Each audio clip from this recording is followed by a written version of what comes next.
Nickelodeon, Nickelodeon, oh the Nickelodeon, never done doing Nickelodeon. If you didn't watch Nickelodeon as a kid, did you even have a childhood at all?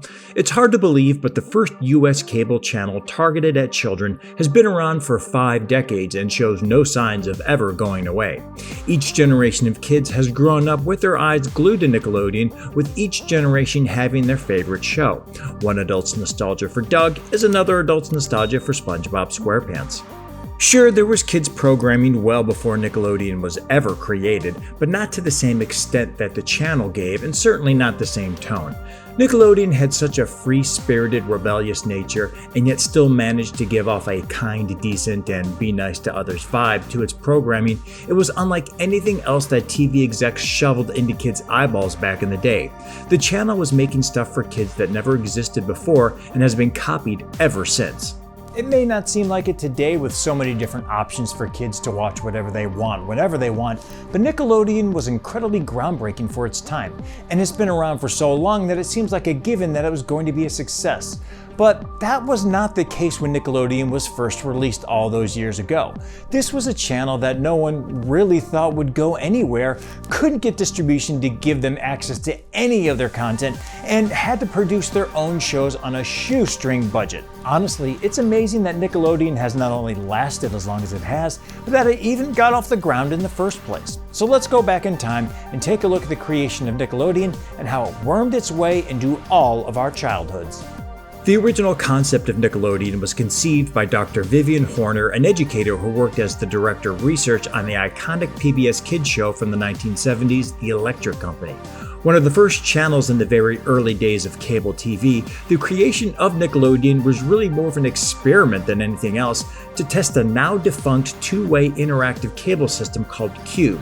The first show, a puppet show called Pinwheel, aired in 1977 and proved successful enough that in 1979, Nickelodeon expanded into a full network for children, the first of its very kind. Fun fact, Dr. Horner asked her co-workers to help her come up with a list of possible names for the national network. Several names were proposed, such as the Savoy Channel and the Rainbow Network, before coming up with the name Nickelodeon, a word that originally referred to small coin-operated movie theaters that came to prominence in the 1900s. An entire channel dedicated to children's programming seems like a no-brainer, but when Nickelodeon first premiered, few had much faith in its success.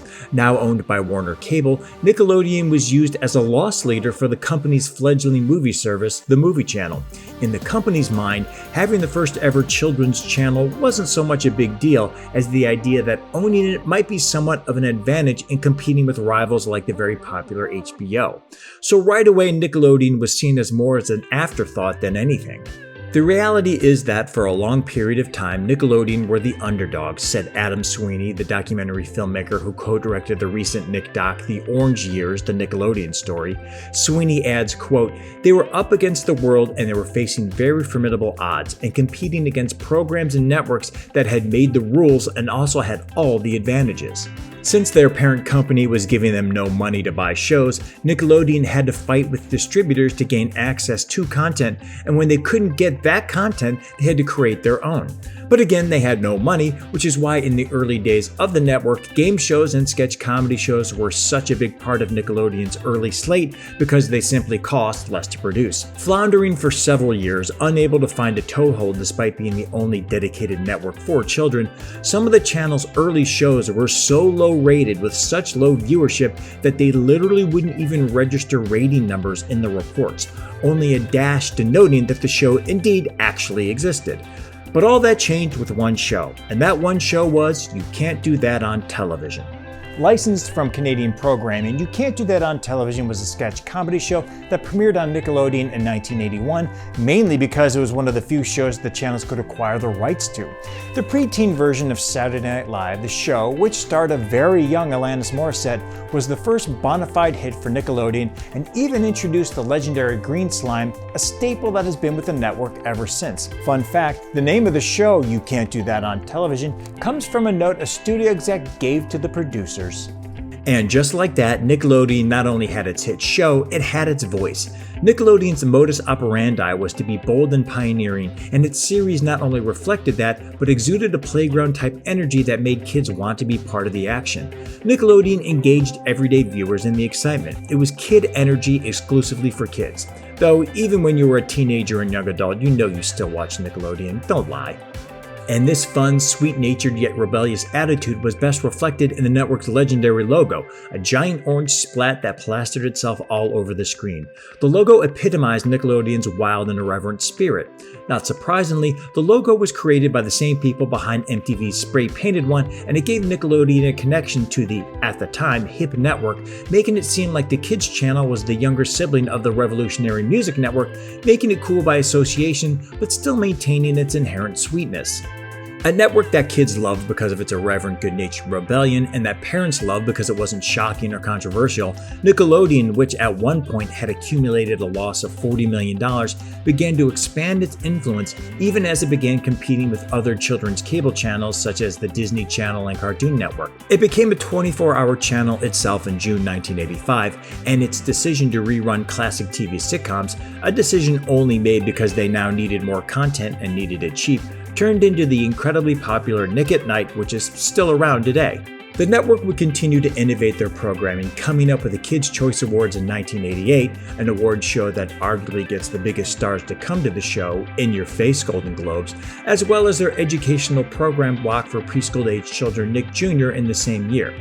But all of their biggest innovations, nothing compares to their debut of Nicktoons in 1991. With its first original animated series Doug, Rugrats, and the Ren and Stimpy Show, Nickelodeon, which originally didn't want to do original animated series as it was just too expensive, found huge success with weekly animated series, which of course led to the biggest success for the channel, SpongeBob SquarePants. On May 1st, 1999, Nickelodeon previewed SpongeBob SquarePants directly after the 1999 Kids' Choice Awards. After the series officially premiered on July 1st, it became the most popular Nicktoon in the channel's history, consistently ranking as its highest rated series since 2000. SpongeBob is the Bugs Bunny of the modern generation, says Fred Seibert, an entertainment executive who helped launch MTV Networks and redesign Nickelodeon in the 1980s. The ensuing SpongeBob media franchise went on to generate over $13 billion in merchandising revenue for Nickelodeon. Yep, $13 billion. What's so impressive about Nickelodeon, besides it being around for over 40 years with no signs of going away, is that the network is well aware that its biggest fans will eventually grow up and leave it, but that there's always a next generation to come along and experience their own version of Nickelodeon. Those who remember Double Dare fondly are different from those who remember Zoe 101 fondly, and though they both are sweet spots for different generations, they are both part of a Nickelodeon legacy, so both generations have common ground.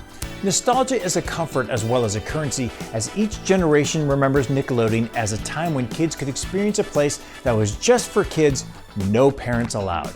Nickelodeon was a place where kids were in charge, says Mike O'Malley, legendary host of both Nickelodeon game shows Get the Picture and Nickelodeon Guts. Nickelodeon was about fun.